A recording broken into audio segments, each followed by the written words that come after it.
Hello everyone, welcome to Selenium. Today's topic is best locator strategy. Best locator strategy is about choosing the most reliable way to locate elements in Selenium. Selenium provides many locators, but they don't all have the same stability. A common priority order used in real projects is by ID, fastest and most stable if available. And next is name, stable if unique. CSS selector, efficient and readable. Relative XPath, flexible and powerful.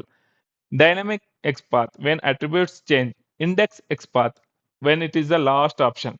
We should avoid absolute XPath and index XPath, and index XPath should be used unless we do not have any other option. The best locator is always short, readable, and breaks least when the UI changes. In real projects, we often work with developers to add text-friendly attributes instead of writing fragile locators.